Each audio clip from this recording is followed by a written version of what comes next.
Alright, hello, what's up? What's going on? This will be a guitar video for Drummond. This will be for Isaac, so first things first, let's make sure we're in tune. I'm sounding pretty good. That sounds alright to me, so if you need to, again, pause the video as usual. Make sure you're all tuned up. Remember, we've got E, A, D, G, B, and E. Isaac, you've gotten pretty good at this. I trust that you know what you're doing. You know what you're talking about. So let's get back into wood. So far, I'm just going to kind of do a quick recap here of what we've talked about thus far. So we've got that little part. Remember, we're on we've got a F and a B flat, that little hammer on.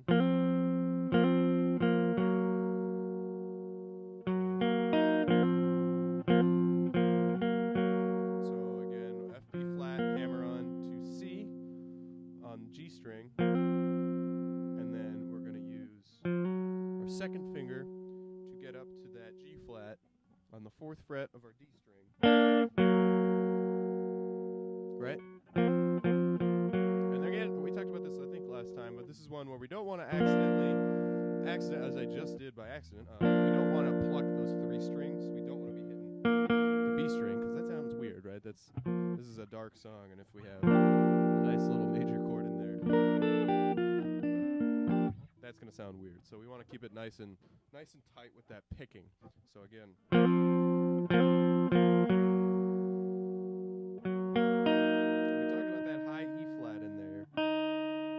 on the 4th fret of our B string, he does like kind of a little arpeggiated pluck there, a pluck.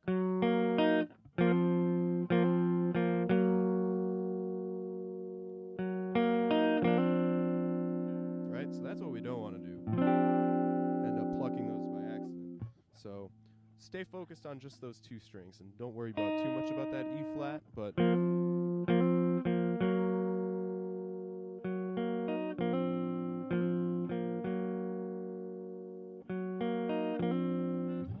so, and then that's going to go low. So we're going to go down to our 1st fret, our low F.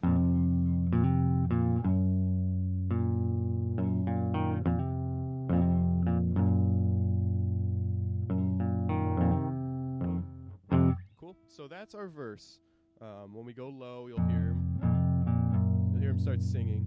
We get into the verse. So high version is our intro. That's going to happen again later in the song. And then low version.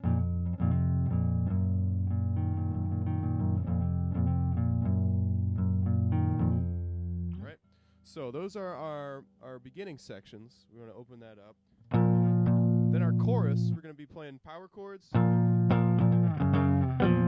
from a B flat, and I'm playing the B flat up here. So that's the B flat on the 6th string of our E string. Or excuse me, the 6th fret of our E string.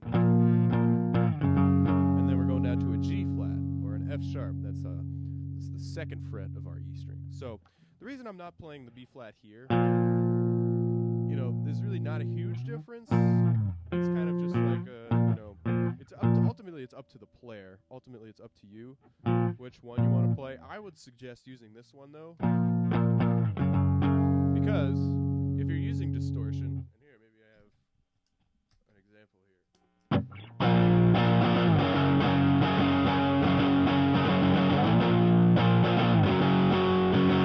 That slide sounds really cool, right? So instead of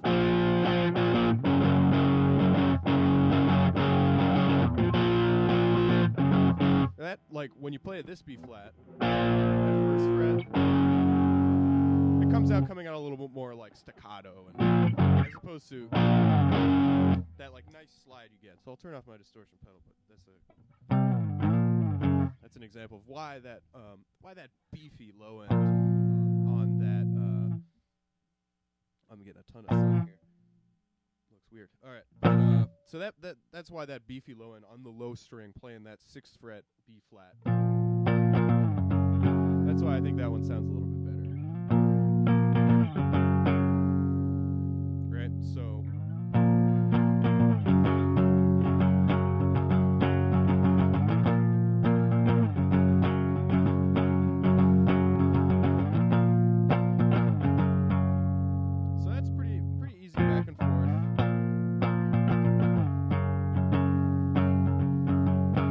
sound it like this. 1, 2, 3, 4, 1, 2,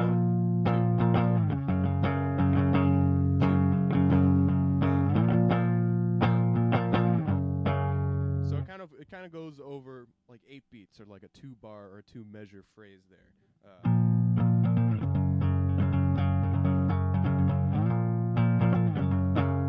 And like as far as like the rhythm that we should be strumming there, so definitely on the B flat we want that bum bum ba bum ba bum bum going down to the G flat. But when we're hanging on our G flat, there's a lot of room there, and that would be a point where if you do have, or if we have any kind of effects at the time when we are playing together, where you can really let like the distortion kind of do its job and like take over some of that space, like, and let that chord ring out. Now that sort of becomes like up to the player when, you know, you want to kind of sustain that rhythm, and you can sort of chug it. You can do.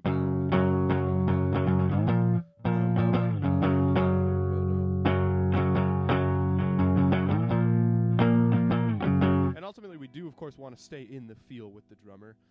But, you know, that's one where it's not like, you know, it's not necessarily like our intro, where we got to get that rhythm nice. We got to get that rhythm nice and tight.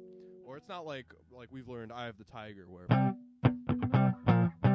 like that rhythm is super distinct and super tight. This one, it's not as, I mean, this is like a grungy song. This is like, you know, in that 90s, you know, I'm sure the guitar player was like getting his sleeves caught up and getting his sleeves caught up in his strings and all that stuff. So, you know, grungy, loud, powerful, play it with meaning, play it with purpose, and give it a lot of like gusto to it. Play that with some beef. So make sure the rhythm is right. You know, I'm not saying to like disregard.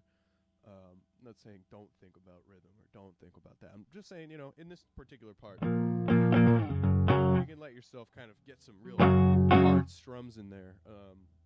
So that'll be our chorus. And then it kind of goes back into our intro, where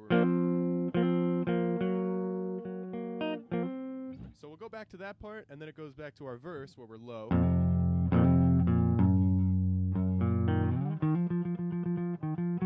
So in the next part, there's like a little interlude type thing that happens here, where the guitar player is doing something called palm muting, and he's pretty much just mimicking the bass line.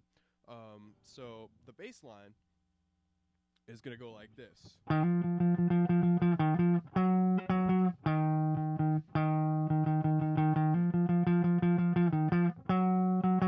So those notes were again on the 6th fret, starting on the E flat on our A string. So one above our 5th fret, above our 2nd dot on the 6th fret. So we're going to hammer on off from our 8th fret, or hammer on to our 8th fret. So that kind of goes back and forth. There's like a 1 E and a 2 E and a 3 E and 4. And that's going from E flat up to our 8th fret, to our G flat, or excuse me, to our F. So E flat, F, and G flat, or F sharp. Those are going to be our 3 like focal notes here. And this one is really, this is kind of the opposite of our chorus, where our rhythm does really need to be very distinct, especially because we're going to be locking in with our bass players. So grunge players do have tight rhythms at times. It can be done.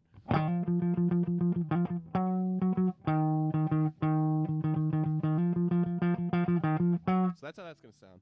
We want that hammer on. Again, let's try and use our whole hand here.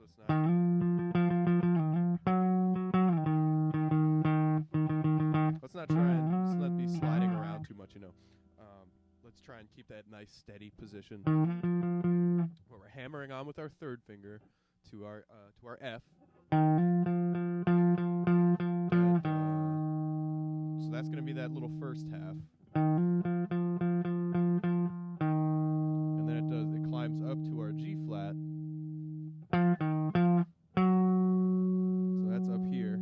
Let's try and use our pinky on that. If you need to, you can slide with your 3rd finger. But nice and in position there. And then we go back down to our E flat. And then we kind of finish it out there.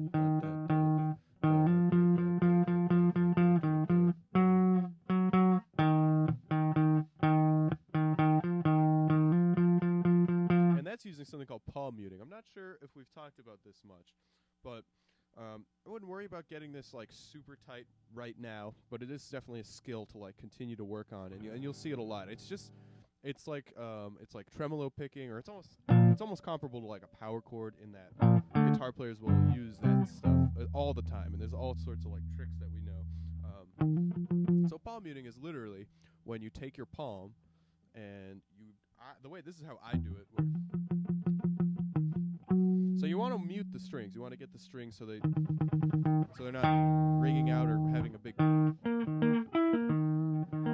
So they're not plucked too much. So they really sound like their palm. You'll hear like if you listen to the Police, you'll hear them do this a lot. If you listen to like some metal, if you listen to like Iron Maiden, they'll do this a lot.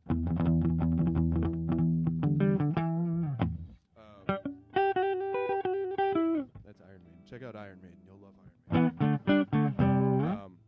So you'll hear that type of stuff. We're not going to be doing this super fast. So we're going to take that same exact lick we learned and apply this palm muting technique. So we're literally pushing our palm on the strings there, and plucking pretty much, or picking in the same exact way. And, in a lot of ways, it allows for some room to actually go faster. You'll see, like, if you see, like, crazy tremolo pickers. I'm not the fastest picker in the world, but palm muting does give you that tightness, right? So you'll see my whole arm here is kind of in a different position. Normally we're picking and we're kind of free like that. I'm locking everything up and getting my hand covering those strings. So this is something to work on your own, and I would say just pick a note or pick a couple notes and palm mute them back and forth.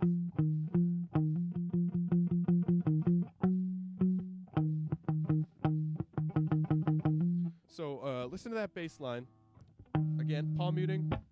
Just put your hand down and then pluck. Now you don't want to push down crazy hard, because like there, you can't hear. You can't hear the notes. So you just lightly, you're just going to kind of lightly graze the strings.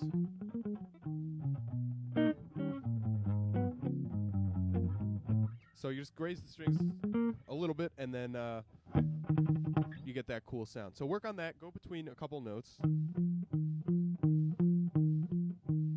And then eventually kind of work your way up to having that technique on that bass line. So that's the new part for today.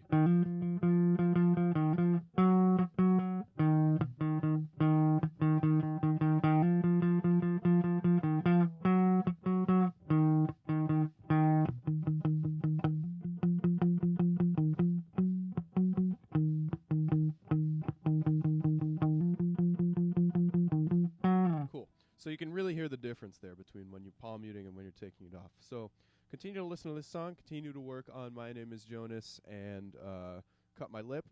And we will probably be wrapping this one up in the next week or so.